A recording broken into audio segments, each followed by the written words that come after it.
We're thrilled you've joined us today and truly appreciate your support. We're curious. Where in the world are you watching from? Let us know in the comments below. Now, let's dive into today's story. Chapter 1. The Architect. Miles Donovan had built his fortune from the ground up, brick by painstaking brick. At 47, he possessed the kind of wealth that allowed him to create intricate financial structures that even the most seasoned Wall Street veterans struggled to comprehend. It wasn't about tax evasion. It was about protection. A lesson his father, a once prosperous contractor who lost everything in a messy divorce, had impressed upon him before drinking himself to death when Miles was only 16. Never put anything in your own name, son, his father had slurred that final night. Not if you want to keep it. Miles had taken that advice and elevated it to an art form. His primary residence, a restored Victorian mansion on 3 acres just outside Boston, was owned by the Donovan Family Trust, which was in turn controlled by Hermes Holdings, an entity registered in the Cayman Islands. Miles maintained ironclad control of Hermes through a complex web of shell companies and proxy directors. To the outside world, he was merely a successful real estate developer. Only his attorney, Floyd Newman, knew the true extent of his financial empire. The irony wasn't lost on Miles. He had designed his financial labyrinth to protect himself from the government, competitors, and lawsuit-happy clients. He never imagined it would one day protect him from his own wife. Vivian had entered his life like a hurricane 6 years ago. He had been 41, she 28. They met at a charity gala where she was working as an event coordinator. Unlike the society women who typically circled him, Vivian wasn't impressed by his wealth. Or at least, she was skilled at pretending not to be. Another real estate developer, she'd said with a smirk when he introduced himself. How original. Her dismissiveness had been intoxicating. The chase that followed, dinner invitations repeatedly declined, flowers returned, had only intensified his desire. When she finally agreed to a date 3 months later, Miles was already half in love with her. The marriage proposal came 6 months after that. Miles had offered a prenuptial agreement, his attorney insisted, but didn't press the issue when Vivian tearfully expressed how it made her feel like just another business transaction. He had been a fool, blinded by her dark copper hair and cynical smile, but not enough of a fool to put her name on any of his assets. As Miles stared out the window of his private jet returning from Singapore, he scrolled through the surveillance footage on his tablet. The camera hidden in their bedroom light fixture captured it all. Vivian and her lover, Deacon Mercer, the personal trainer she'd hired last year. Miles had suspected for months. The late-night texts, the sudden interest in fitness, the declining of his invitations to join him on business trips, a stark contrast to the early years when she would eagerly accompany him around the world. His suspicions had led him to have Floyd hire a private security firm. They installed hidden cameras throughout the house during a weekend when he took Vivian to New York, supposedly for their anniversary. That was 3 months ago. Miles had been collecting evidence ever since, waiting for the right moment. It wasn't just about the affair. 2 weeks ago, his security team intercepted a series of encrypted messages between Vivian and Deacon. They were planning something that involved Miles' extended trip to Singapore. Mr. Donovan will be landing in Boston in approximately 20 minutes. The pilot's voice interrupted his thoughts. Miles nodded to himself and closed the video feed. He opened another app on his tablet, a secure communication channel to Floyd. "Is everything in place?" he typed. The response came seconds later. "All set. Team standing by. Just say the word." Miles closed his eyes and took a deep breath. 6 years of marriage. 6 years that now seemed like an elaborate con. Well, Vivian was about to discover that she had chosen the wrong man to deceive. "Execute," he typed back to Floyd. Then he powered down his tablet and prepared for landing. Chapter 2. The Conspiracy. 3 months earlier, Vivian Donovan sat across from Deacon Mercer at a quiet table in the back of Whisper Lounge, a dimly lit bar on the outskirts of Boston. They'd been careful, separate arrivals, no physical contact in public, cash payments only. Vivian wore large sunglasses despite the evening hour and had tucked her distinctive copper hair under a black baseball cap. "He's planning another trip," she said quietly, swirling the ice in her vodka tonic. "Singapore." At least 2 weeks, possibly 3. Deacon nodded, his face betraying no emotion. At 35, he had the chiseled physique expected of a personal trainer, but his eyes held a calculating intelligence that had initially attracted Vivian. He wasn't just another pretty face with impressive muscles. He had ambition. "Is everything documented like we discussed?" he asked. Vivian nodded. The lawyers confirmed it. "In Massachusetts, if I can prove abandonment and emotional neglect, I can petition for temporary exclusive use of the residence during divorce proceedings. Miles has gone at least 20 days each month. I've been documenting every trip for the past year." What Vivian didn't mention was that it had been Deacon's idea to pursue this strategy. 6 months into their affair, he had casually asked about her financial arrangements with Miles. When she admitted there was no prenuptial agreement, his eyes had lit up with interest. "You realize what that means, right?" he had said. "Massachusetts is an equitable distribution state. Without a prenup, you're entitled to a significant portion of everything acquired during the marriage." From that moment, their relationship had taken on an additional dimension. Lovers, yes, but also conspirators. Deacon had introduced her to Lorna Fitzgerald, a divorce attorney known for her aggressive tactics against wealthy husbands. "What about the deed to the house?" Deacon asked now, keeping his voice low. "Any progress there?" Vivian frowned. "That's the problem. I can't find a copy anywhere in the house. I've searched his home office multiple times. According to public records, the house is owned by something called the Donovan Family Trust. And who controls the trust? I don't know. Miles keeps all his business dealings separate from our personal life. He's secretive." Deacon's jaw tightened briefly. This was a complication. What about his assistant? Patrice? Could you get information from her? Vivian shook her head. "Patrice is completely loyal to Miles. She barely acknowledges my existence when I call his office. We need that information, Viv. Without understanding his financial structure, we're fighting blind." What neither of them knew was that Miles had begun suspecting Vivian's infidelity months ago. The first clue had been a misdirected text message that appeared on his iPad through their shared Apple account. A message clearly not meant for him, though it had been quickly deleted. Then there was the lingering scent of unfamiliar cologne in their bedroom, noticed when he returned unexpectedly early from a trip to Chicago. Miles had not confronted her. Instead, he began his own documentation, quiet modifications to his financial structures, digital surveillance, and background checks on anyone new in Vivian's life, including her suspiciously overqualified personal trainer with a last name that had been changed from Mercado to Mercer 5 years ago. Back at the Whisper Lounge, Vivian leaned forward. "I have another approach. Miles' attorney, Floyd Newman, handles everything. His office would have copies of all the legal documents. Can you get access?" "Not directly, but..." Vivian smiled slightly.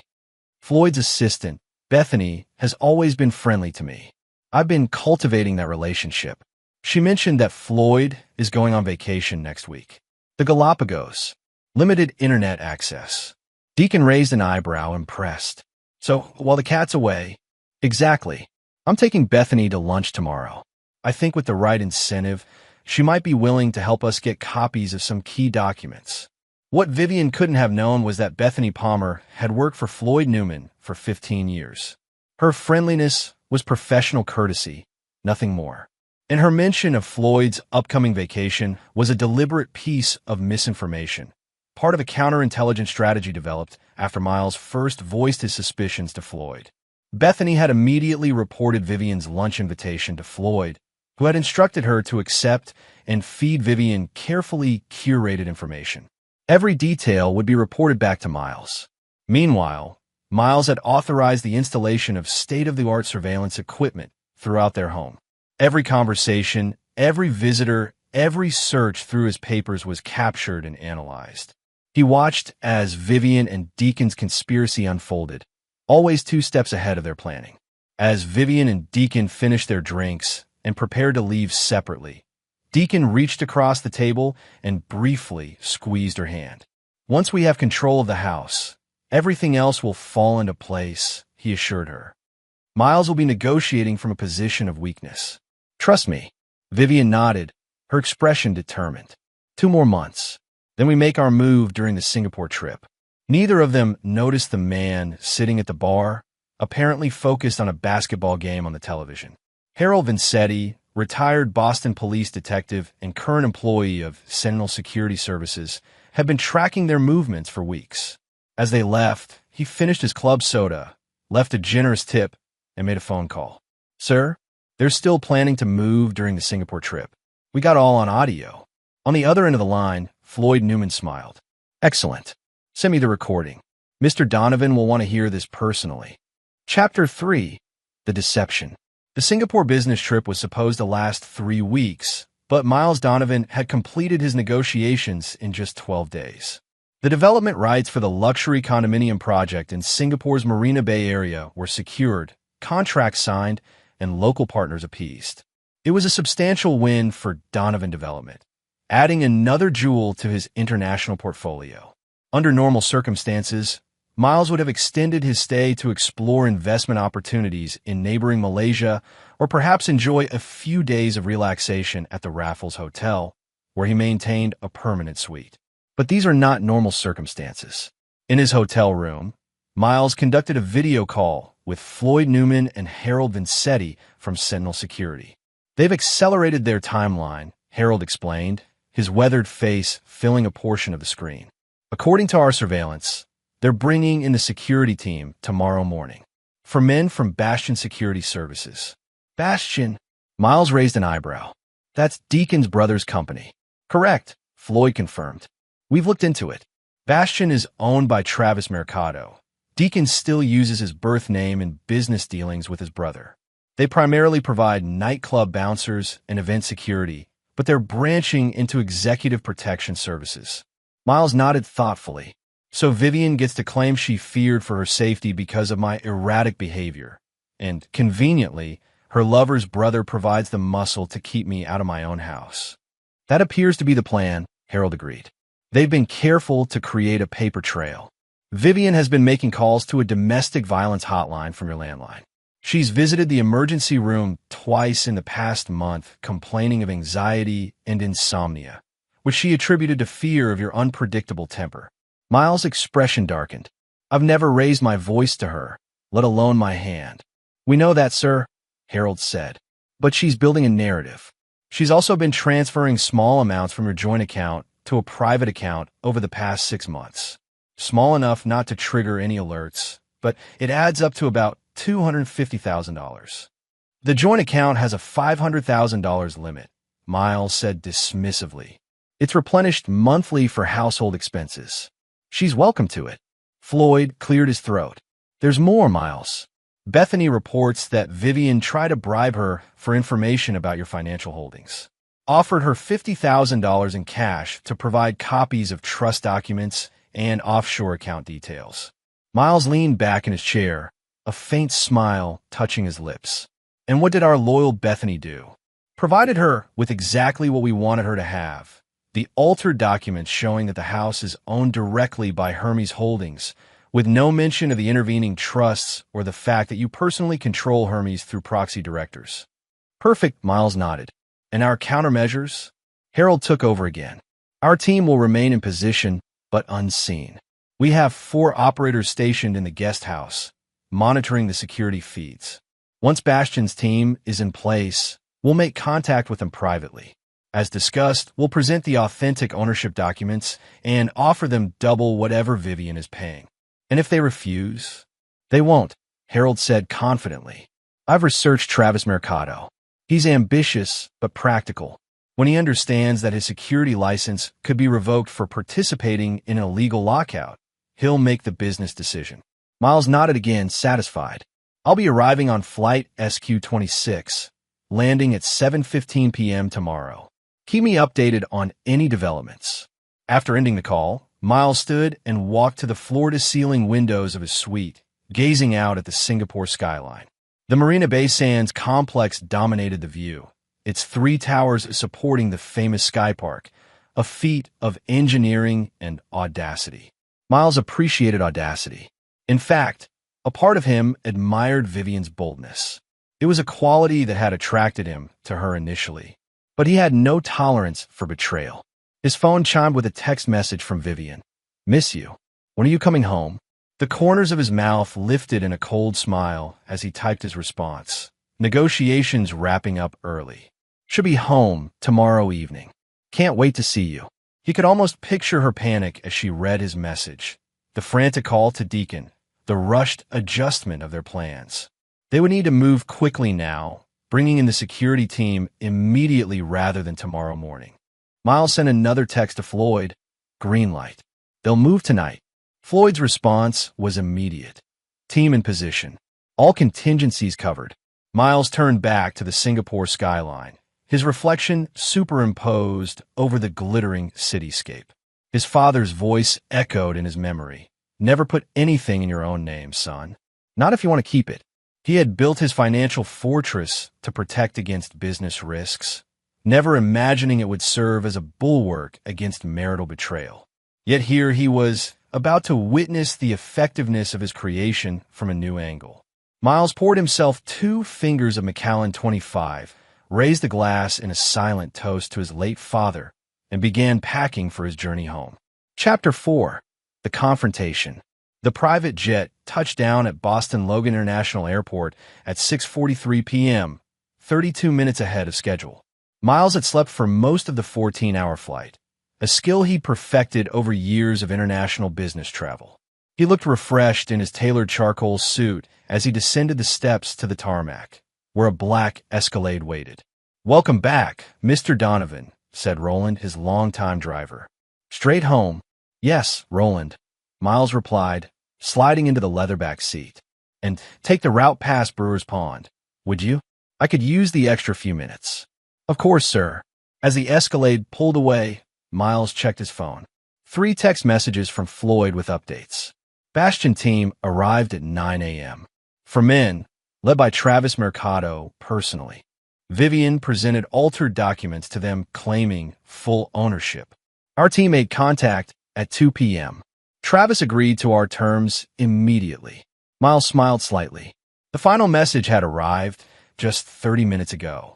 All assets in position, waiting for your arrival to execute final phase. He put his phone away and gazed out the window as the Escalade wound through the affluent suburbs west of Boston. Twilight was settling over the landscape, lights beginning to twinkle in the windows of the stately homes they passed. "Any specific music, sir?" Roland asked. "Wagner, I think. Ride of the Valkyries would be appropriate." As the powerful orchestral piece filled the vehicle, Miles closed his eyes briefly, centering himself for the confrontation to come. When he opened them again, they were turning onto the long, tree-lined drive leading to his estate. The house came into view, a magnificent Victorian restoration with modern additions that preserved its historic character while providing contemporary luxury. Lights blazed from every window, and 4 large men in black uniforms stood at attention near the front entrance.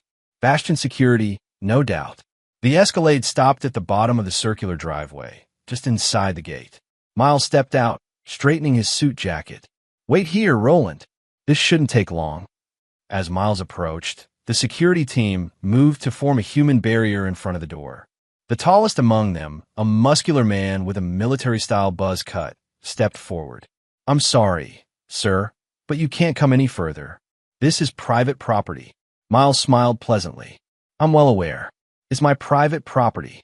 I have documentation stating otherwise, sir," the man replied stiffly.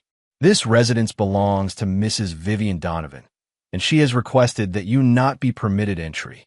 At that moment, the front door opened and Vivian emerged. She was dressed impeccably in a black cocktail dress that Miles recognized. He had purchased it for her in Milan the previous year. Her copper hair was styled in loose waves, and her makeup was flawless. She looked like she was attending a gallery opening rather than orchestrating a marital coup. "Miles," she said, her voice carrying across the distance between them. "You're back early." "Evidently," Miles replied, his tone conversational. "I see you've been busy in my absence." "This isn't your house anymore," Vivian declared, her voice taking on a harder edge. "I've filed for divorce and secured a temporary order for exclusive use of the marital residence, effective immediately." You can collect your personal belongings tomorrow, supervised, between 10 a.m. and noon. Miles made a show of looking around at the security team. And these gentlemen are here to enforce this supposed order. They're here to ensure my safety, Vivian replied. Given your history of intimidation. Miles chuckled softly. That's quite creative, Vivian. Completely fictional, but creative. He turned to the lead security officer. You must be Travis Mercado, Deacon's brother, correct? The man's expression betrayed a flicker of surprise before returning to professional neutrality. Sir, I'm going to have to ask you to leave the premises. Actually, Travis, Miles countered, I think we should all go inside and discuss this situation like civilized people. Don't you agree? Vivian's voice rose in alarm. Don't let him in. I have the documents. The house belongs to Hermes Holdings, and I have legal authorization to occupy it during our divorce proceedings. Miles nodded. Hermes Holdings. Yes, that's correct. He reached into his inner suit pocket and withdrew a slim leather portfolio. Speaking of documentation, Travis, I believe you've already seen these papers? Travis Mercado's expression remained impassive, but a bead of sweat had formed on his temple despite the cool evening air. What papers? Vivian demanded, starting down the steps toward them. Miles opened the portfolio and handed several documents to Travis, who accepted them with obvious reluctance. These are the authentic ownership records for this property, Miles explained, his voice carrying clearly in the evening air. The house is indeed owned by Hermes Holdings, which in turn is owned by the Donovan Family Trust. And as these documents demonstrate conclusively, I am the sole controlling trustee of both entities. Vivian froze halfway down the steps, her confident expression faltering. That's not possible. Hermes Holdings is an offshore company based in the Cayman Islands. Indeed it is, Miles agreed pleasantly. Established by me in 2008, long before we met. The documents you presented to Mr. Mercado earlier today were, shall we say, incomplete. The actual corporate structure is a bit more complex. Miles turned back to Travis. As I believe my security consultant explained to you this afternoon, continuing to prevent me from entering my own property constitutes criminal trespass and could jeopardize your company's security license in Massachusetts. Not to mention potential civil liability. Travis Mercado cleared his throat uncomfortably. Mrs. Donovan, I'm afraid there's been a misunderstanding. The documentation you provided earlier was insufficient. What? Vivian spat, her composure cracking. You're working for me. I paid you in advance. About that, Miles interjected smoothly. Mr. Mercado and his team have agreed to a change in employment. He nodded toward the gate, where 4 men in dark suits had emerged from unmarked vehicles. My own security team from Sentinel Services will be taking over the protection of the property. Protection from unauthorized occupants. That is, Travis stepped aside, motioning for his team to do the same. Mrs. Donovan, I apologize, but we cannot continue this assignment. Your retainer will be refunded in full. Vivian stood frozen on the steps, her face a mask of disbelief that rapidly transformed into fury. You can't do this. I have a court order. Based on fraudulent claims, Miles countered, ascending the steps. Floyd has already filed an emergency motion to vacate, supported by extensive evidence of your affair with Deacon Mercer and your conspiracy to illegally seize control of property that is demonstrably not part of our marital assets. He reached the top of the steps where Vivian stood, meeting her gaze directly for the first time. Up close, he could see the panic behind her eyes. You're locked out, Miles said softly, echoing the words she had planned to say to him. This is my house now. He smiled coldly. Actually, it always was. Miles, please. Vivian's tone suddenly shifted to pleading. We can talk about this. You don't understand. Understand perfectly, Miles interrupted. You and Deacon have been planning this for months. The emergency room visits, the calls to domestic violence hotlines, the systematic withdrawals from our joint account. It was quite thorough. Vivian's eyes widened. How did you? No. Miles finished for her. I've known about your affair since it began. Every conversation, every plan, every attempt to access my financial records. It's all documented. From inside the house, came the sound of raised voices. Moments later, Deacon Mercer was escorted out the front door by two of the Sentinel security officers, looking disheveled and furious. "Travis, what the hell?" Deacon demanded, seeing his brother standing with Miles' team. "Sorry, Deacon," Travis replied stiffly. "Business decision." Miles turned to the Sentinel team leader. "Please escort Mrs. Donovan and Mr. Mercer off the property. They can take one vehicle and any personal items they're currently carrying.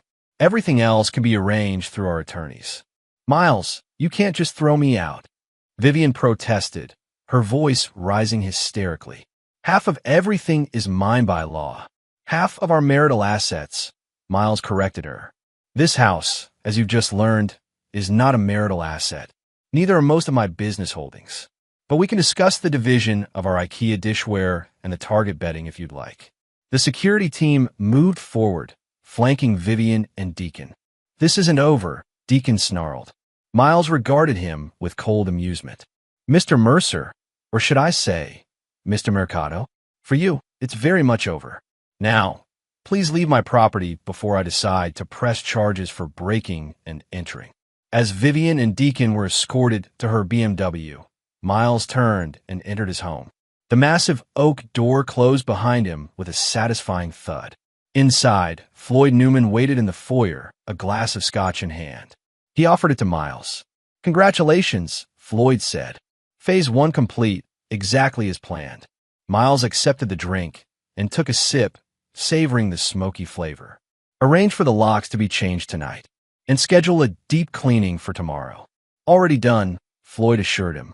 "The locksmith will be here within the hour, and the cleaning service is booked for 8 a.m. Miles nodded, satisfaction evident in his expression. What was her face like when they drove away? Floyd allowed himself a small smile. "Priceless, Miles. Absolutely priceless." Chapter 5. The Aftermath.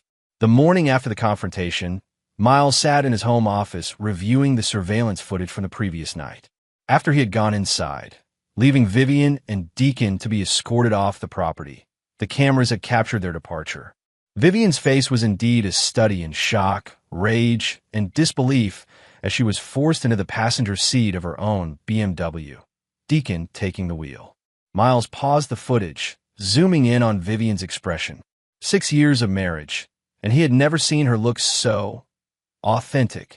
The carefully maintained facade of sophistication and composure had crumbled completely, revealing the calculating opportunist beneath. A knock at the door interrupted his thoughts. "Come in," Miles called. Floyd entered, immaculately dressed, as always in a tailored navy suit, bearing a leather portfolio and a tablet. "Morning report," Floyd said, taking a seat across from Miles. "The locks have been changed. Security protocols updated. Sentinel has a 4-man team maintaining perimeter surveillance, rotating in 12-hour shifts." "Excellent," Miles nodded. "Any contact from Vivian or Deacon?" Vivian tried to return at midnight with 2 Boston police officers, claiming domestic violence and illegal eviction. Officers Ramirez and Talbot, both reasonable men. I showed them the property documentation and explained that Mrs. Donovan had attempted to fraudulently seize control of the residence. They advised her to pursue the matter through civil courts. Miles smiled slightly. "Where did they go after leaving here?" "According to our surveillance, they spent the night at the Four Seasons downtown. Room charged to your American Express, naturally." "Of course," Miles said dryly. "Cancel that card. In fact, cancel all cards where she's an authorized user." Floyd made a note on his tablet. "Already done. Also, as instructed, I've had her removed as a beneficiary from your life insurance policies and retirement accounts. And the joint accounts? Frozen as of 9 a.m., Floyd confirmed. She attempted to withdraw $50,000 from your joint checking account at 8:47 this morning. Request denied." Miles nodded thoughtfully. "She must be getting desperate. What about legal movements?" Her attorney, Lorna Fitzgerald, filed an emergency motion this morning for temporary spousal support and access to marital funds.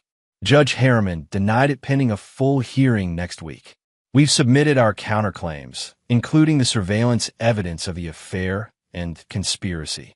Speaking of evidence, Miles said, "What's the status on Deacon Mercer, or Mercado, rather?" Floyd's expression took on a satisfied quality. "This is where it gets interesting. Our investigators have been thorough. Deacon changed his name from Mercado to Mercer 5 years ago, shortly after being released from the Metropolitan Detention Center in Los Angeles. Prison." Miles raised an eyebrow. "What for?" "Investment fraud. He posed as a wealth management consultant and siphoned nearly $2 million from clients before being caught. Served 18 months of a 3-year sentence." Miles leaned back in his chair, processing this information. "And Vivian knew this?" "Unknown," Floyd replied. "But there's more. Since his release, he's established a pattern. 3 relationships with wealthy, married women in Los Angeles, San Francisco, and Chicago. Each followed the same trajectory. He's hired as a personal trainer, initiates an affair, and eventually encourages the woman to seek divorce. In the Chicago case, he actually married the woman after her divorce was finalized. That marriage lasted 8 months, during which he transferred nearly $600,000 from their joint accounts to offshore holdings. A professional, Miles mused. And his brother's security company? Legitimate, as far as we can tell. Travis appears to have distanced himself from Deacon's criminal activities. The company primarily provides bouncers to nightclubs and event security. The Executive Protection Division was only established 6 months ago, around the time Deacon and Vivian began planning their coup, Miles noted. Floyd nodded. It appears Deacon was planning to use this situation to help his brother expand into a new market segment. Family business, Miles said with a hint of irony. What's next from their side? Based on precedent from his previous patterns, Deacon will likely encourage Vivian to pursue aggressive legal action while simultaneously planning an exit strategy. Once he determines that the potential financial gain doesn't justify the effort, he typically disappears. Miles stood and walked to the window, gazing out at the meticulously maintained grounds. The gardeners were pruning the hedges that lined the eastern perimeter of the property.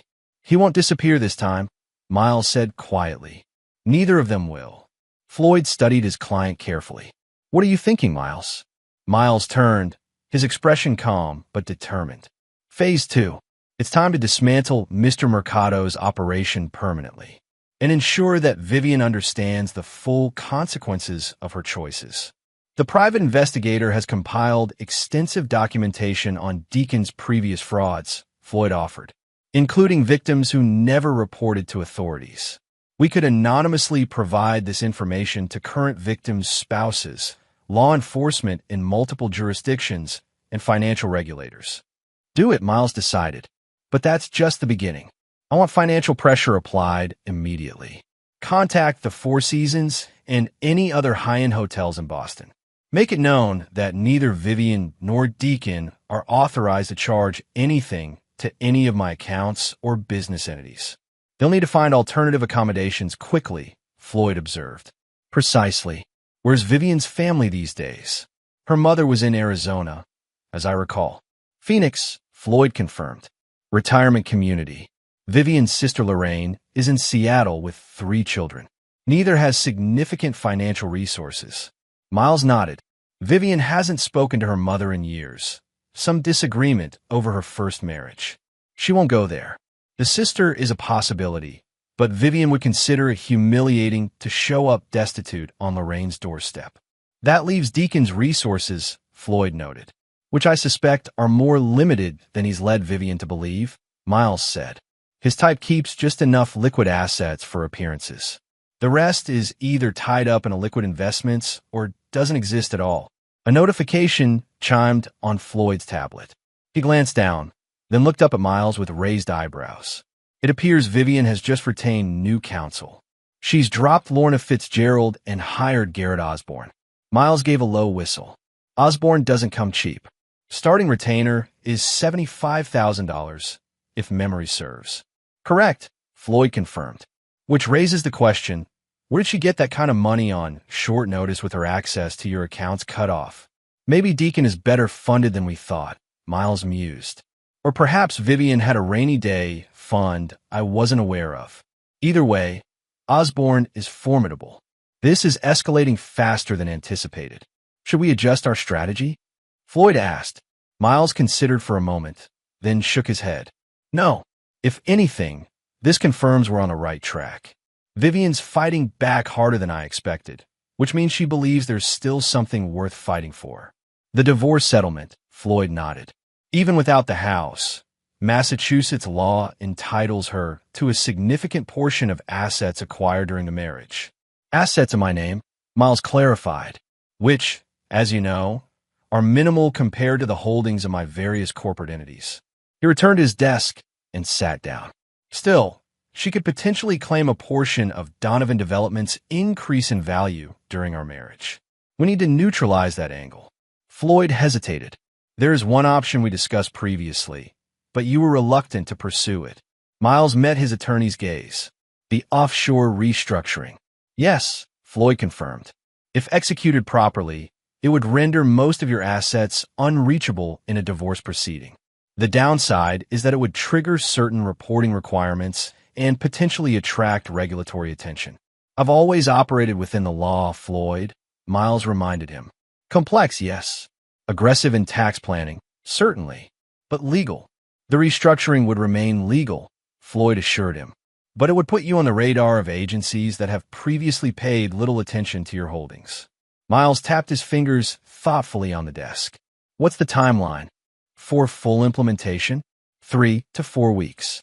But we could begin the process immediately and establish the foundational structure within days. Do it, Miles decided. Full implementation before the first court hearing. I want Vivian to understand that every day she continues this fight, there will be less and less left to fight for. Floyd made a note on his tablet. And the personal items she left behind? Her clothing, jewelry, personal effects? She'll likely file a motion for access. Have everything packed by a professional service, Miles instructed. Inventory every item in the presence of a neutral third party. Store it all in a secure facility under Sentinel supervision. She can access it through proper legal channels. Very thorough, Floyd observed. I learned from my father's mistakes, Miles said quietly. He trusted his wife. He didn't document anything. When she decided she wanted out, she took everything, including his dignity. Floyd nodded, understanding the personal dimension that drove his client's meticulous approach. If I may ask, what's your endgame here, Miles? What do you want when this is all over? Miles leaned back in his chair, his expression hardening. I want them to understand that actions have consequences. Vivian chose to betray me. Deacon chose to target me. Both thought I would be an easy mark. The busy, absent husband who could be manipulated and discarded. They need to learn how profoundly they misjudge the situation. And financially, I don't care about the money, Floyd. I can always make more. This is about principle. Vivian will receive exactly what the law requires. No more, no less. And it will be considerably less than she's expecting. Floyd closed his tablet and stood. I'll set everything in motion. The offshore restructuring team is standing by. We'll have initial papers for your signature by this evening. Good, Miles nodded. And Floyd? I want daily surveillance reports on both of them. Every move, every conversation, every transaction. No detail is too small. After Floyd left, Miles turned back to the frozen image on his computer screen. Vivian's face contorted with rage and disbelief as she was escorted off the property. He studied it for a long moment, searching for any flicker of the woman he had thought he married. There was nothing familiar there. Perhaps there never had been. Miles closed the file and opened his email. Dozens of business matters required his attention after 2 weeks abroad. Life continued. Empire building continued. And so did his carefully orchestrated dismantling of the two people who had thought they could take it all away. Chapter 6. The Strategy. 1 week after the confrontation at the mansion, Vivian and Deacon sat in a modest suite at the residence in Cambridge. It wasn't the Four Seasons. Those doors had closed to them along with every other luxury hotel in Boston once Miles made his influence known. The sleek modern furnishings and adequate kitchenette were a far cry from the sumptuous surroundings Vivian had grown accustomed to over the past 6 years. This is ridiculous, Vivian fumed, pacing the limited floor space. She was dressed in new clothes, mid-range brands from Nordstrom, not the designer pieces she'd left behind at the mansion. I'm entitled to half of everything, Deacon. Everything. Massachusetts law is clear on this. Deacon sat at the small dining table, his laptop open in front of him. His usual confident demeanor had given way to a tense vigilance over the past week. He ran a hand through his hair, which hadn't been professionally styled since the night they'd been ejected from the mansion. Garrett is working on it. Viv, he said, trying to maintain a reassuring tone. But Miles has clearly been preparing for this for months. The legal structures he's created are complex. I don't care how complex they are. We were married for 6 years. I'm entitled to my share. Deacon eyed her cautiously. He had never seen this side of Vivian, the polished socialite facade completely stripped away, revealing a hardness that both concerned and intrigued him. Garrett says Miles has initiated some kind of offshore restructuring, Deacon explained. He's moving assets beyond the reach of Massachusetts courts. Can he do that? Legally? Deacon sighed. According to Garrett, yes. The transactions themselves are legal. Morally questionable, perhaps, but legal. Many of the assets were already held in complex trust structures before your marriage. Vivian stopped pacing and fixed Deacon with an accusatory stare. You said this would work. You said with no prenup, I'd be entitled to half of everything. Half of the marital assets, Deacon corrected her carefully. But Miles has apparently been very diligent about keeping most of his wealth separate from marital assets. This is your fault, Vivian snapped. Your brilliant plan has left me homeless and cut off financially. The credit cards are canceled. The accounts are frozen. Even my damn gym membership was revoked yesterday. Deacon closed his laptop and stood, moving to intercept her pacing. He placed his hands on her shoulders, forcing her to meet his gaze. Listen to me, Viv. This is a setback, not a defeat. Miles is playing hardball, but so can we. We still have leverage. What leverage?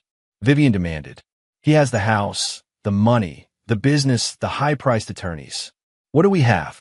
A slow smile spread across Deacon's face. Information, and the threat of public exposure. Vivian frowned, not following. Exposure of what? The affair? Miles doesn't care about that. He's not running for public office. Not the affair, Deacon said. His business practices. Specifically, certain arrangements with development officials in Southeast Asia that might interest the Department of Justice. Vivian's eyes widened. Are you talking about bribes? Not bribes, Deacon corrected carefully. Consulting fees. Facilitation payments. Miles is too smart for outright bribes. But the lines get blurry in places like Vietnam and Indonesia. American prosecutors tend to take a dim view of such arrangements, regardless of what they're called locally. How do you know about this? Vivian asked, suspicion creeping into her voice. Deacon hesitated, then decided on a partial truth. I may have looked through some of his files in the home office while you were at your spa appointments. Professional curiosity. What he didn't mention was that searching for leverage in wealthy spouses' business dealings was standard procedure in his particular line of work. Before targeting any potential mark, Deacon conducted thorough research. Miles Donovan had seemed perfect, wealthy, frequently traveling, with a much younger wife who appeared increasingly dissatisfied with her marriage. You went through his files? Vivian's voice rose in disbelief. Without telling me, I was protecting you. Deacon countered smoothly. Plausible deniability. Besides, would you have wanted to know? Vivian considered this, then shook her head. No, probably not. She moved away from him, sitting on the edge of the bed. So what exactly are you suggesting? We blackmail Miles. Not blackmail, Deacon said, using the same careful tone he'd used to distinguish between bribes and consulting fees. Negotiation leverage. We don't want him prosecuted. We want a fair settlement. And you think threatening to expose his business practices will get us that? It's worth trying, Deacon said with a shrug. Miles values his reputation. A public scandal involving foreign corruption allegations would damage his business relationships, even if no charges were ever filed. Vivian was quiet for a moment, processing this new information. What if he calls our bluff? We don't actually have documents, do we? I took photos, Deacon admitted. Not comprehensive, but enough to establish a pattern. Names, dates, amounts, corporate entities that appear to exist solely to process these consulting fees. Enough to justify a closer look by federal authorities. Vivian looked at him with newfound respect and perhaps a touch of wariness. "You've done this before, haven't you?" Before Deacon could respond, his phone buzzed with an incoming text. He glanced at it, his expression instantly darkening. "What is it?" Vivian asked. "Travis," Deacon replied, reading the message. "Bastion Security just lost their license to operate in Massachusetts. Effective immediately, pending review of fraudulent practices." "Miles," Vivian whispered. Deacon nodded grimly. "He's going after my brother now. This is getting personal." "It was always personal," Vivian corrected him. "We just didn't realize how personal until now." Deacon's phone buzzed again. Another text from Travis. "Check your email." Now, with a sense of foreboding, Deacon reopened his laptop and pulled up his email. The most recent message had no subject line, just an attachment. The sender was anonymous, but the message content was clear enough. A courtesy copy of what's being sent to authorities in Los Angeles, San Francisco, Chicago, and Boston tomorrow morning. Deacon opened the attachment. A comprehensive dossier on his activities over the past 5 years, including his name change, his prison sentence, and detailed accounts of his relationships with wealthy women in multiple cities. Financial records, photographs, hotel receipts, text message transcripts, all meticulously organized and annotated. "Jesus Christ," he muttered, scrolling through the document with growing horror. "What is it?" Vivian moved to look over his shoulder. Her gasp told him she understood the implications immediately. "He knows everything," Deacon said quietly. "Everything about me, my past, my pattern." "Your pattern?" Vivian turned to face him, her expression hardening. "What exactly does that mean, Deacon?" He closed the laptop, buying a moment to collect his thoughts. "It means Miles has been investigating me, digging into my background. And what did he find?" Vivian's voice had taken on a dangerous edge. "What pattern, Deacon?" Deacon sighed, recognizing that further deception would only make things worse. "I've had relationships with other wealthy women going through divorces. I've helped them navigate the process." "Help them navigate the process," Vivian repeated slowly. "You mean you've done this before? Seduced unhappy wives of rich men and encouraged them to file for divorce." "It wasn't like that with us," Deacon insisted, reaching for her hand. "What we have is real." Vivian pulled her hand away. Was any of it real? Or was I just another mark in your pattern?" Before Deacon could respond, his phone rang. The caller ID showed Travis again. "I need to take this," he said, grateful for the interruption. "It's my brother." Vivian walked to the suite's small window, staring out at the Cambridge skyline, while Deacon spoke in low, urgent tones behind her. Her mind was racing, reevaluating everything she thought she knew about her relationship with Deacon. Had it all been a calculated scheme? The initial flirtation during training sessions, the sympathetic ear when she complained about Miles' frequent absences, the gradual escalation from confidant to lover. She had believed they had a genuine connection, that Deacon saw her as more than just Miles Donovan's trophy wife. Now she wasn't sure what to believe. Damn it! Deacon's explosive exclamation pulled her from her thoughts. She turned to see him staring at his phone, his face pale. "What happened?" "Miles happened," Deacon spat. "Travis just got a call from a Massachusetts banking commission. They're auditing all of Bastion's accounts based on allegations of money laundering. His business accounts are frozen." "Can he do that?" Vivian asked incredulously. "Just make a phone call and shut down an entire business?" "Apparently, Miles Donovan can," Deacon replied bitterly. "Travis says Miles' attorney called him directly afterward, offering to resolve the misunderstanding if Travis provides a sworn statement about our plan to take over the house." Vivian sank into a chair, suddenly exhausted. "He's systematically destroying everything around us. The house, the money, your brother's business. What's next?" Deacon didn't answer immediately. He was staring at his laptop, a new thought clearly troubling him. "We need to move," he said suddenly. "What? Why?" "If Miles has this much information about me, about us, then he knows where we're staying. He could be watching us right now." As if on cue, Deacon's phone chimed with a new email notification. He opened it cautiously. It contained only a photo, a high-resolution image taken that morning of Deacon and Vivian entering the Residence Inn, time-stamped 8:17 a.m. "We're leaving," Deacon announced, already gathering his laptop and few belongings. "Now," Vivian didn't argue.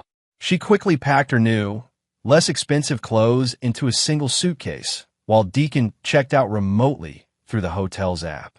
"Where are we going?" she asked as they prepared to leave. Deacon paused at the door, meeting her gaze directly for the first time since the revelations about his past. "First, somewhere safe. Then, we fight back." Miles thinks he's won because he has money and connections. But he's underestimating what people will do when they're cornered. Vivian studied him, seeing both the calculated manipulator revealed in Miles' dossier and the man she'd come to depend on over the past year. Whatever his initial motivations, they were in this together now. "What's the plan?" she asked simply. "We use what we have," Deacon replied. "The information about his business practices in Asia. But we don't just threaten to use it. We actually use it.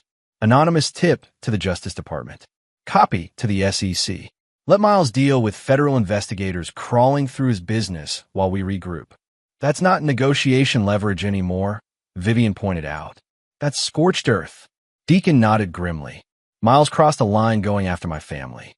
This isn't about money anymore. It's about survival." Vivian shouldered her bag, her resolve hardening. "Then let's survive. And make damn sure Miles doesn't." As they slipped out of the Residence Inn through a service entrance, neither noticed the unobtrusive gray sedan parked across the street. Inside, Harold Vincetti from Sentinel Security photographed their departure, noted the time, and made a phone call. "Mr. Newman? They're on the move." "Yes, sir. We'll maintain surveillance." The game of cat and mouse was entering a new phase. Miles had drawn first blood, but Deacon and Vivian were now ready to strike back with the desperation of those who had nothing left to lose. Miles, however, was far from finished with his carefully orchestrated plan. The opening moves had gone exactly as anticipated. Now it was time for the middle game, where the true complexity of his strategy would become apparent. Chapter 7. The Counter-Move. Miles Donovan sat in the understated conference room of Newman & Associates, reviewing the latest surveillance report on Vivian and Deacon. After fleeing the Residence Inn 3 days ago, they had checked into a budget hotel in Somerville under false names, paying cash. They remained there for less than 48 hours before moving again, this time to a short-term rental in Revere secured through an online marketplace. "They're burning through cash quickly," Floyd observed, seated across from Miles. "Our financial analysis suggests Vivian had approximately $120,000 in a private account we weren't previously aware of. Between Garrett Osborne's retainer, hotel expenses, and daily living costs, they've likely gone through at least half of that already." Miles nodded, unsurprised. Vivian was always careful to set something aside. "I actually respected that about her. They've been making frequent trips to public libraries and internet cafes," Floyd continued, "using public computers rather than their own devices. They're afraid we're monitoring their electronics," Miles deduced. "Smart move, albeit too late. Indeed, we've been able to recreate most of their online activities through our sources. They've been researching offshore corporate structures, particularly in the Cayman Islands and Singapore." Miles smiled faintly. "Looking for weaknesses in my financial armor. Any other significant movements?" Floyd hesitated briefly. "Yes. Yesterday, Deacon spent 3 hours at the Boston Public Library. He accessed the Department of Justice website, specifically pages related to the Foreign Corrupt Practices Act and whistleblower provisions. So they're considering that angle," Miles mused, betraying no concern. "As expected. You don't seem worried," Floyd noted carefully. "Because I'm not," Miles replied simply. "First, any allegations would be baseless. My international business dealings are complex but entirely legal. Second, even if they managed to trigger an investigation, it would be a minor inconvenience at most. And if they go public with accusations, the press might pick it up, especially given the circumstances." Miles leaned back in his chair, completely at ease. "Floyd, how long have you known me?" "Nearly 20 years, the attorney replied. "And in those 20 years, Have you ever known me to leave a significant vulnerability unaddressed? Floyd conceded the point with a slight nod. Never. Exactly. Now, what's the update on our other initiatives? Floyd consulted his tablet. The offshore restructuring is proceeding ahead of schedule.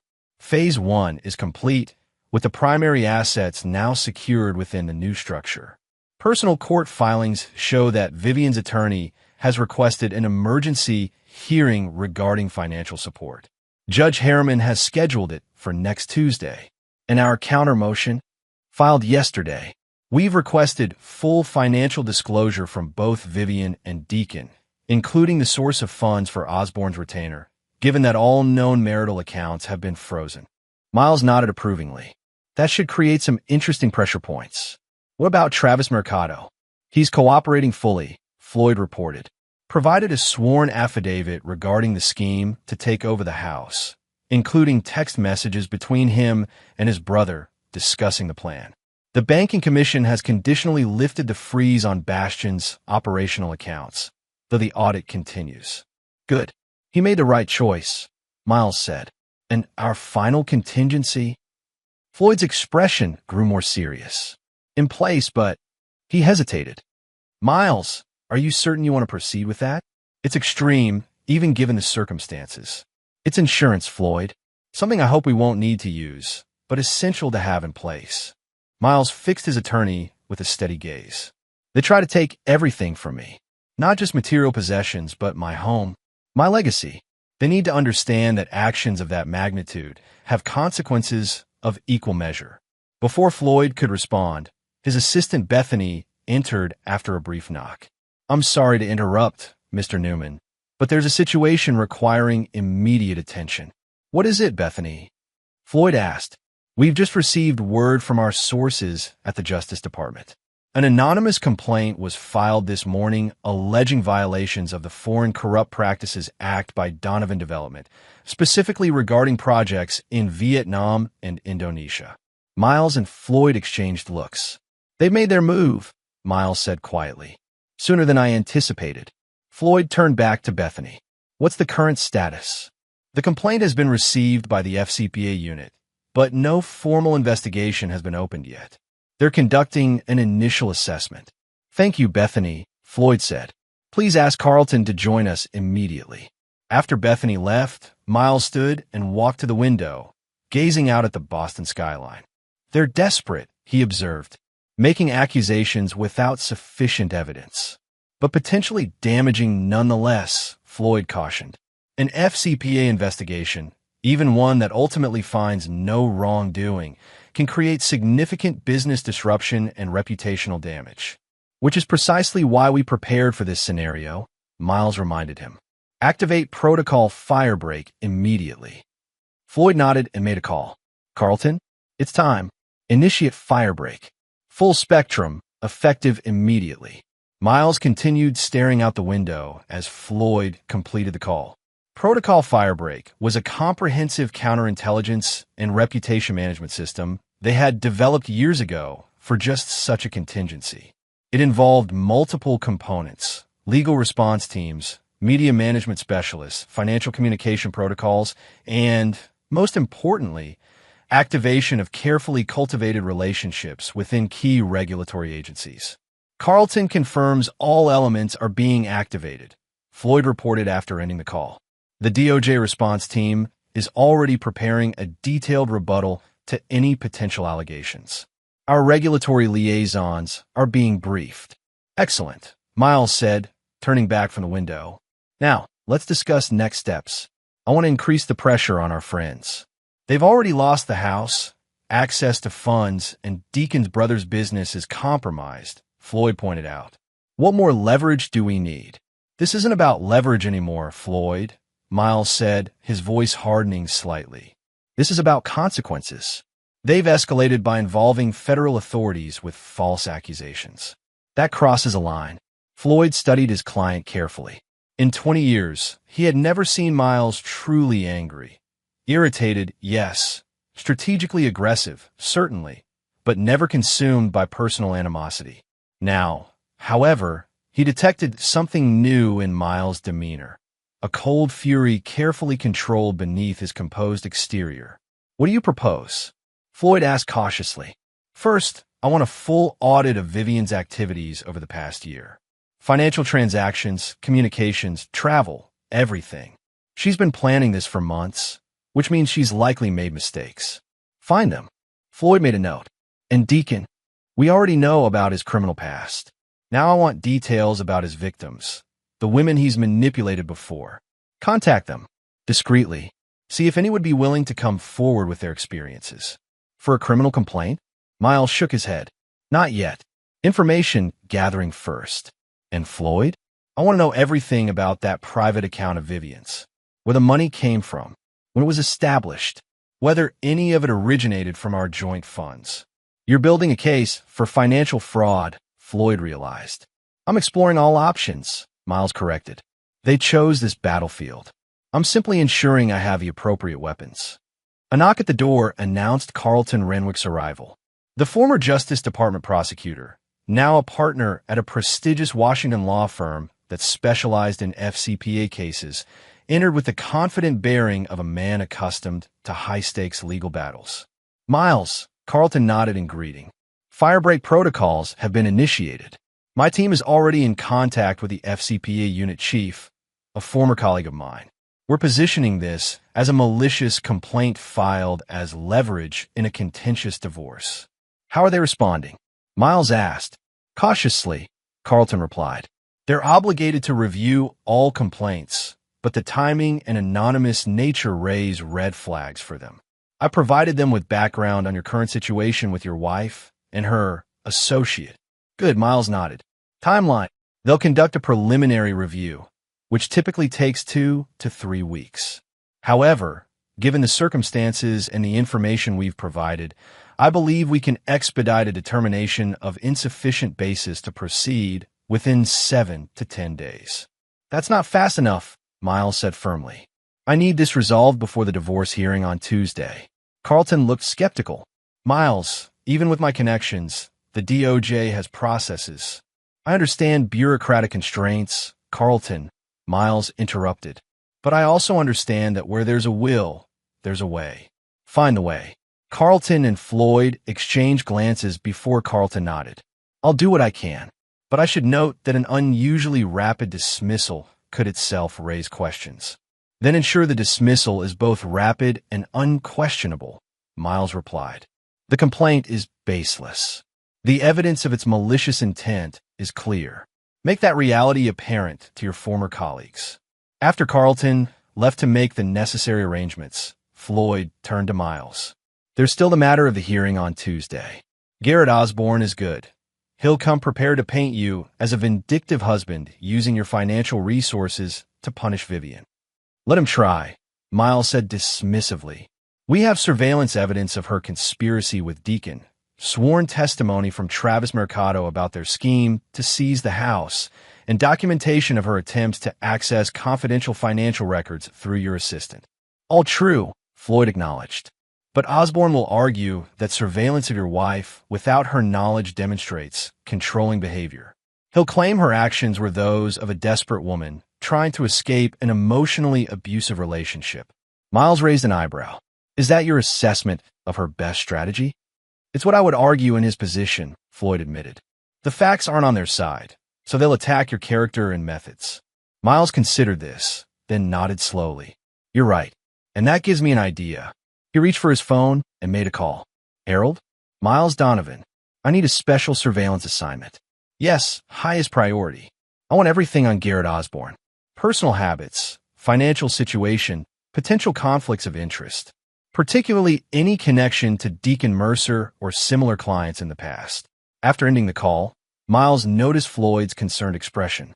"Don't worry, Floyd. I'm not planning to blackmail Vivian's attorney. I'm simply gathering information that might explain his unusual willingness to take this case on short notice for a client with limited financial resources. And if you find such a connection, then we'll have additional context for the judge to consider." Miles smiled thinly. "Transparency is important in legal proceedings, wouldn't you agree?" Floyd didn't answer directly. Instead, he asked, "What's your endgame here, Miles? What does victory look like to you? Miles was quiet for a moment, considering the question carefully. Victory is Vivian understanding the full consequences of her betrayal. It's Deacon facing justice for his pattern of predatory behavior. It's restoration of what they tried to take from me.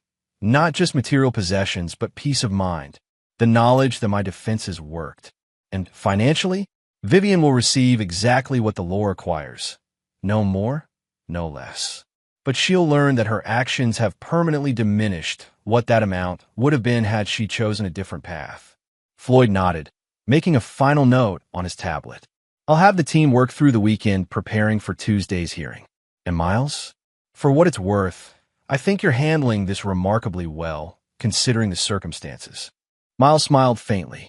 My father used to say that revenge is a dish best served cold. He was wrong about many things, but not about that. As Floyd gathered his materials to leave, Miles added one more thing. I want to move forward with the final contingency. Make the necessary arrangements. Floyd paused, his expression troubled. Miles, are you certain? Once initiated, it can't be easily recalled. I'm certain, Miles replied, his voice leaving no room for further discussion. They've shown their hand with the FCPA complaint. It's time to show them the consequences of their choices. After Floyd left, Miles remained in the conference room alone, reviewing the surveillance photos of Vivian and Deacon. 6 months ago, they had begun plotting to take everything from him. Now, they were running from hotel to hotel, their resources dwindling, their options narrowing. And Miles was just getting started. Chapter 8. The Revelation. The shabby one-bedroom apartment in Revere was a far cry from the luxury Vivian had grown accustomed to. The faded wallpaper, outdated furniture, and persistent smell of previous tenants' cooking had initially horrified her. Now, 5 days into their stay, she barely noticed the surroundings. Her focus had narrowed to survival and the increasingly desperate search for leverage against Miles. Anything? She asked, looking up from her laptop as Deacon entered the apartment. He had been out for hours, making calls from various public phones and meeting with potential allies. Deacon shook his head, his expression grim. Nothing good. Our FCPA complaint was rejected by the Justice Department. Insufficient evidence to warrant a formal investigation was the official language. How is that possible? Vivian demanded. You said the evidence we had was compelling. It should have been, Deacon agreed, frustration evident in his voice. But apparently Miles has friends in high places. My contact at the DOJ says the complaint was reviewed and dismissed in record time. Less than 4 days. That never happens. Vivian slumped back in her chair. So Miles wins again. Don't say that, Deacon snapped, more harshly than he'd intended. He softened his tone immediately. We're not done yet, but we need to be realistic about our position. Which is? Vivian asked, though she suspected she already knew the answer. Deacon sat heavily on the worn couch. Not good. Travis called while I was out. Miles' attorney offered him a deal. Full restoration of Bastion's licenses and business accounts in exchange for detailed testimony about our plan. Vivian's eyes widened.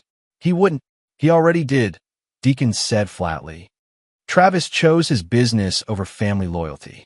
Can't say I blame him entirely. He has employees who depend on those paychecks. So now Miles has sworn testimony about our plans, Vivian summarized. And we have, what exactly? Deacon didn't immediately answer.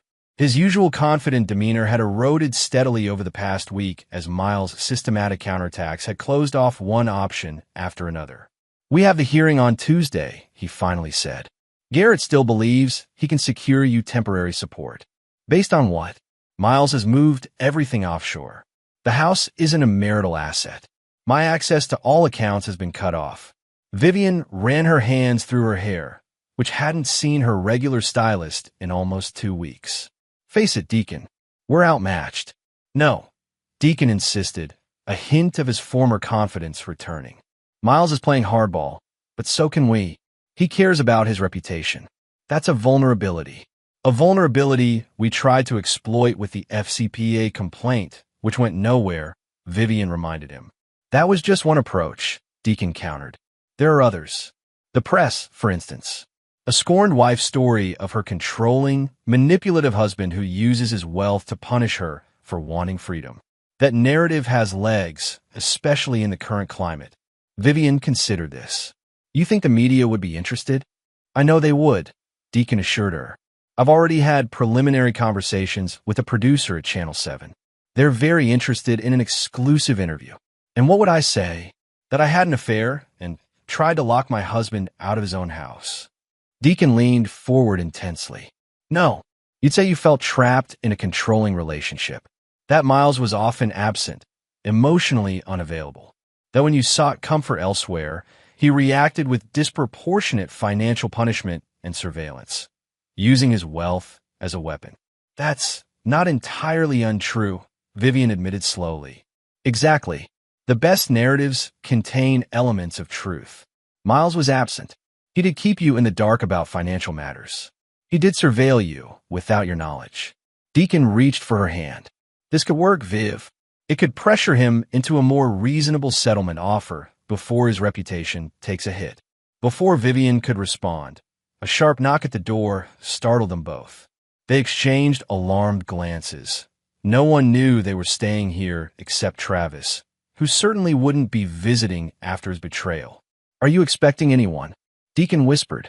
Vivian shook her head, her heart racing. Had Miles' security team found them again? The knock came again, more insistent this time. Ms. Donovan? Mr. Mercer? Boston Police Department. Please open the door. Deacon moved to the window and carefully peered out. There's a patrol car outside, he confirmed. 2 officers. What do they want? Vivian whispered anxiously. Only one way to find out, Deacon replied, moving to the door. He opened it to reveal 2 uniformed officers, a man and a woman, both with serious expressions. Deacon Mercer? The male officer asked. Yes, Deacon confirmed cautiously. I'm Officer Ramirez. This is Officer Chun. We need to speak with you and Ms. Donovan. What's this regarding? Deacon asked, not moving from the doorway. Sir, we prefer to discuss this inside, Officer Chun said firmly. Reluctantly, Deacon stepped aside to allow them entry. Vivian had risen from her chair, her arms wrapped protectively around herself. Ms. Donovan? Officer Ramirez confirmed. Yes, Vivian nodded. What's this about? We're here to inform you that Mr. Deacon Mercer is being investigated for multiple counts of fraud, including allegations of a pattern of targeting wealthy married women and encouraging them to file for divorce while systematically removing assets from joint accounts. Vivian turned to Deacon, whose face had gone pale. What? These are baseless allegations, Deacon said quickly. Obviously orchestrated by Miles Donovan as part of his campaign against Ms. Donovan. Actually, sir, Officer Chun interjected, the complaints originated from Chicago, San Francisco, and Los Angeles. 3 separate victims have come forward with remarkably similar accounts of your activities. The Massachusetts Attorney General's office has been cooperating with authorities in those jurisdictions. This is absurd, Deacon protested, but his voice lacked conviction. Officer Ramirez turned to Vivian.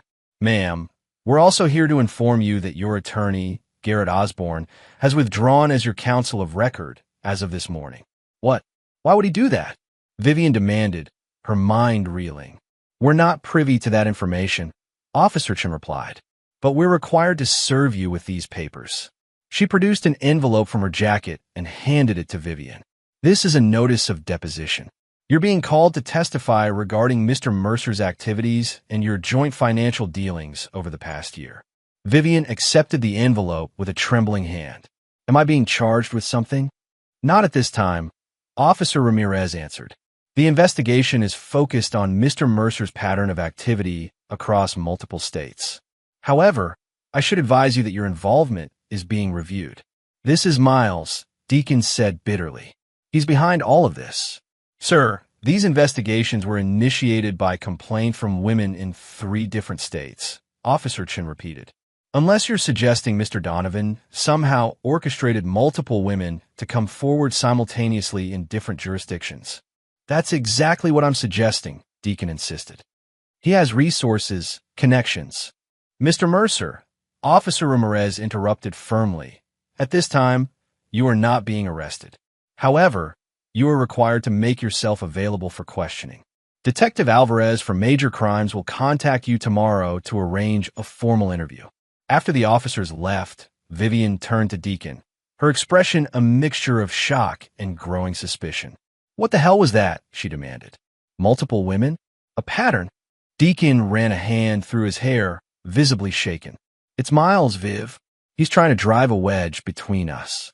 Fabricating evidence. Pressuring my past relationships to make false statements. Is any of it true? Vivian pressed, the envelope from the police clutched tightly in her hand. Have there been other women? Other divorces? Deacon hesitated just a fraction too long before answering. No, of course not. Vivian stared at him, really seeing him perhaps for the first time. The charming personal trainer with the too-perfect physique and the conveniently sympathetic ear. The man who had encouraged her dissatisfaction with Miles, who had suggested the possibility of a significant divorce settlement, who had guided her step by step through a plan that now lay in ruins.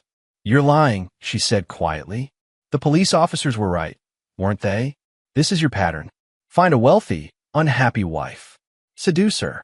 Encourage her to seek divorce. Then what?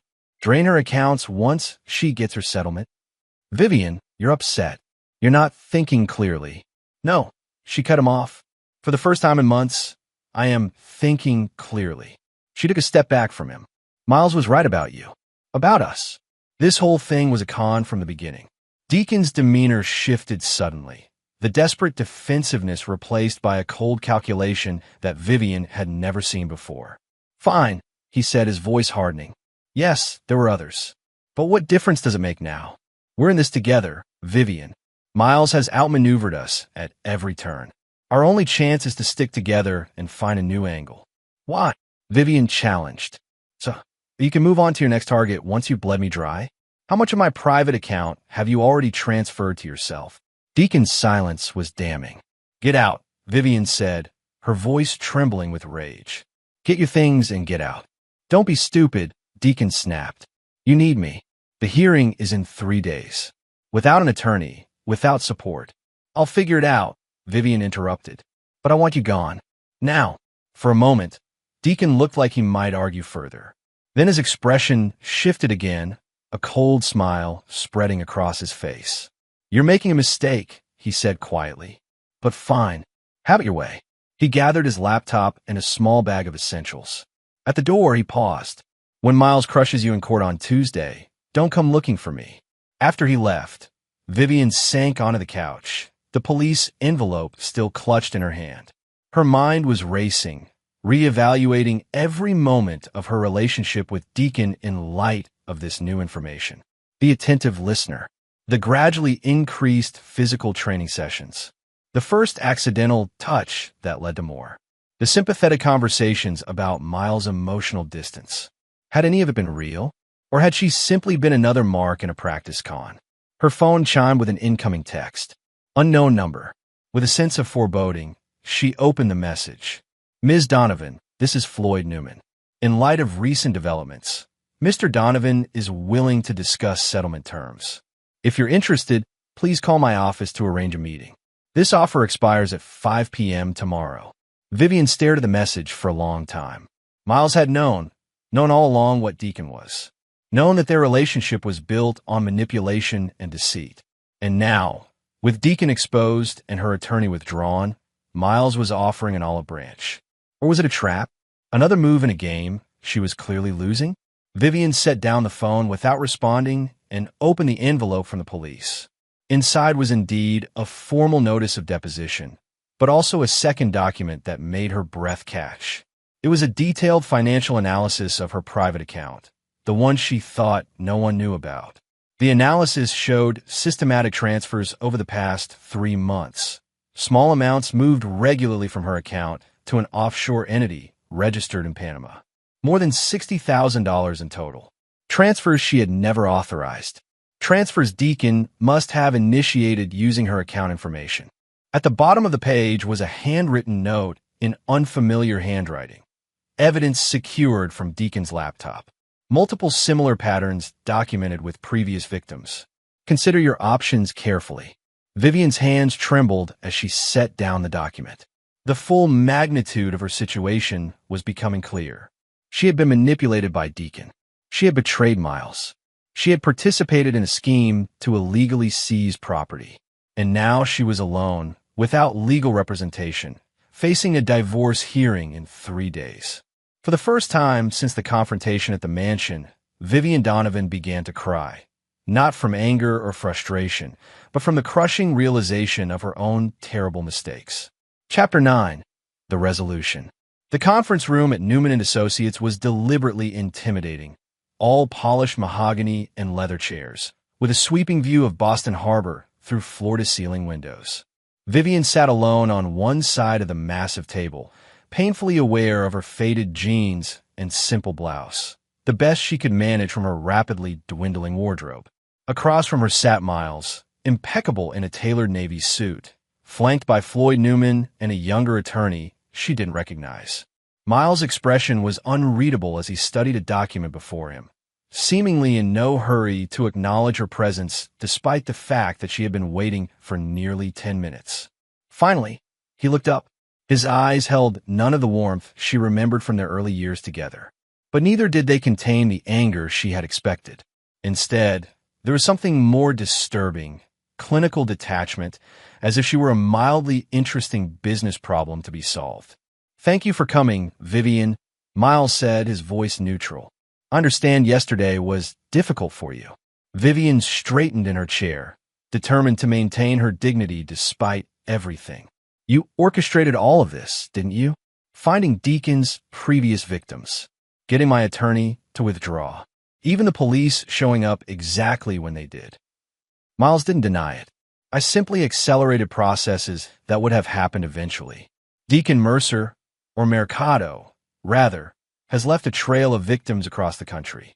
It was only a matter of connecting them and providing the evidence to the appropriate authorities." "And my attorney?" Floyd Newman answered this question.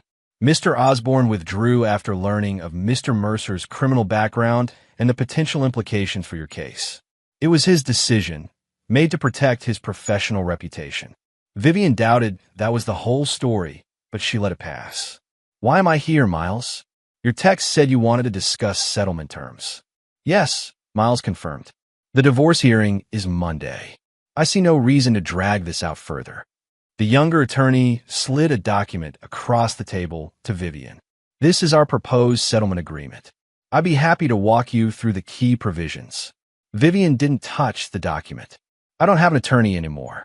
I'm not signing anything without legal representation." "A prudent decision," Miles acknowledged. "We've arranged for independent counsel to review the agreement with you. Barbara Winters is waiting in the adjacent conference room. She's a respected family law attorney with no previous connection to me or my businesses." Vivian was surprised by this concession. "Why would you do that?" "Because I want this agreement to withstand any future challenge," Miles replied simply. "I have no interest in revisiting this matter once it's resolved." Vivian finally reached for the document, scanning the first page.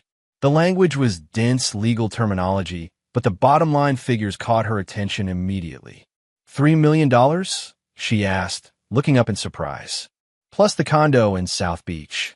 "Yes," Miles confirmed. "Paid in a lump sum upon finalization of the divorce, with the South Beach property transferred to your name within 30 days. Vivian was suspicious. After everything that had happened, the affair, the attempt to seize the house, the FCPA complaint, Miles was offering a settlement that appeared genuinely generous. "What's the catch?" she asked bluntly. Miles almost smiled. "Several, actually. The agreement includes a strict confidentiality clause regarding our marriage and divorce. Any violation results in forfeiture of the entire settlement amount.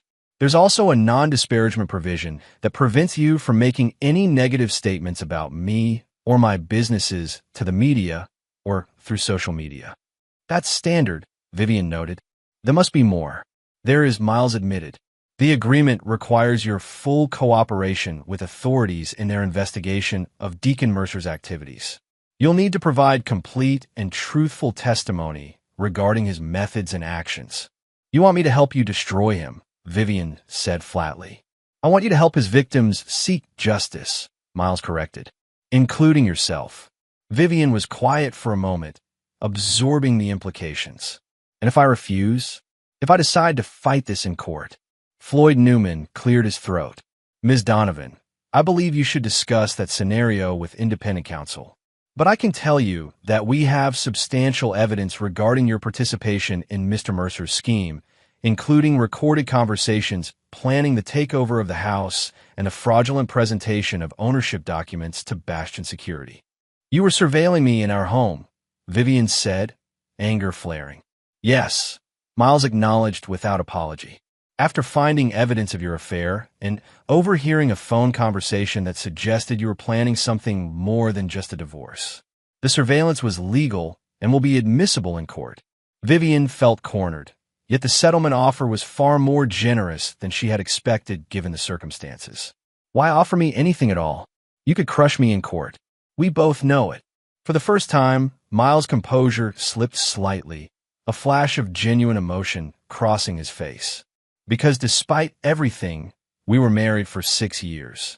Whatever we became, there was something real at the beginning. The unexpected sentiment caught Vivian off guard. Before she could respond, Miles continued, his business demeanor returning. Additionally, prolonged legal proceedings benefit neither of us. This settlement allows us both to move forward without the distraction and public spectacle of a contentious divorce trial. Vivian looked down at the settlement document again. $3 million was a fraction of Miles' true wealth, but it was still substantial, enough to maintain a comfortable lifestyle indefinitely if managed properly. The South Beach condo was worth at least another $2 million in the current market. What about the house? My personal belongings? Your personal effects have been packed and placed in storage, Floyd explained. Upon signing this agreement, you'll receive access to retrieve them. As for the house is not negotiable, Miles interrupted firmly. It was never a marital asset, and it remains mine. Vivian nodded, not surprised. The house had emotional significance for Miles that went beyond its considerable monetary value. It represented the empire he had built, the security he had created for himself. I'd like to speak with this independent attorney now, Vivian decided, before I make any decisions. Of course, Floyd agreed, standing. I'll escort you to her. As Vivian rose to follow Floyd, Miles spoke again, his voice quiet but clear. One more thing, Vivian, this offer is final. There will be no negotiation, no counterproposals. You accept these terms, or we proceed to court on Monday. Vivian paused, meeting his gaze directly. You planned all of this from the beginning, didn't you? From the moment you suspected the affair, you've been orchestrating every move, every reveal, every consequence. Like one of your business strategies. Miles didn't confirm or deny it, but his expression told her everything she needed to know. Goodbye, Miles, she said softly and followed Floyd from the room. 2 hours later, Vivian returned to the main conference room. Barbara Winters, a sharp-eyed woman in her 50s with a no-nonsense demeanor, accompanied her. The attorney had thoroughly reviewed the settlement agreement, explaining each provision in detail and openly acknowledging both its generous aspects and its restrictive covenants. My client has made her decision, Barbara announced as they took their seats. Miles and Floyd looked expectantly at Vivian. I accept the terms, Vivian said simply, with one request. The terms are non-negotiable, Miles reminded her. I'm not asking for more money or assets, Vivian clarified. I want 5 minutes alone with you before I sign. Just to talk. Miles considered this for a moment, then nodded. 5 minutes. After everyone else had left the room, Vivian and Miles sat in silence for a moment, the settlement agreement between them on the table. Why did you marry me? Vivian finally asked. You're thorough, methodical. You must have vetted me before proposing. Did you know about my first marriage? The pattern even then? Miles studied her thoughtfully. I knew your first marriage ended badly. That your ex-husband claimed you married him for his money, though he had considerably less than I do. I didn't see a pattern. I saw a beautiful, intelligent woman who challenged me in ways no one else had. So I genuinely fooled you, Vivian said, with no satisfaction in her voice. Perhaps we fooled each other, Miles suggested. You saw the successful businessman, the lifestyle, the security. I saw the woman I wanted you to be, not who you actually were. Vivian couldn't argue with that assessment. When did you first suspect? About Deacon and me? March, Miles answered. You received a text while we were having dinner. Your expression changed just for a moment, a look I'd never seen before. You said it was your sister, but you angled the phone away as you replied. It seemed insignificant, but it registered. All the way back in March, Vivian marveled. And you never said anything, just watched and waited. I needed to understand what I was dealing with, Miles explained. At first, I thought it was just an affair. Painful, but not uncommon. When I realized it was something more orchestrated, I adjusted my approach accordingly. Vivian nodded slowly. You know, he was using me too. The police were right. It was his pattern. Find a wealthy, unhappy wife, manipulate her into a divorce, then gradually siphon off her settlement. She laughed bitterly. I thought I was so clever. We all have blind spots, Miles said, without mockery. Mine was believing that the prenuptial agreement was unnecessary because what we had was different. Would a prenup have changed anything? Vivian asked. The house still would have been protected by your trust structure. True, Miles acknowledged, but it would have clearly defined expectations from the beginning. Perhaps that clarity would have prevented all of this. Vivian reached for the settlement agreement and pulled it toward her. I'm sorry, Miles. Not for getting caught, but for who I became. I don't expect you to believe that or care, but I wanted to say it. Miles watched as she picked up the pen. What will you do now? After the divorce is finalized? Start over, Vivian said simply. Somewhere new. Away from Boston, away from. She gestured vaguely, encompassing everything around them. Away from all of this. And Deacon, Vivian's expression hardened. I'll testify. Everything I know, everything we planned. He deserves whatever consequences come his way. Good, Miles nodded, satisfied. Vivian signed all 3 copies of the agreement. Her signature steady despite the finality of the moment. One last question. The offshore restructuring you initiated when all this began, was that real or just another pressure tactic? Miles smiled slightly. What do you think? I think you moved enough assets to make the threat credible, but not the entire empire. You're too careful to trigger that level of regulatory scrutiny unless absolutely necessary. Very perceptive, Miles acknowledged. You would have made an excellent business partner in another life. Vivian stood, gathering her purse. Goodbye, Miles. I'd say I wish you well, but I think we're beyond such pleasantries.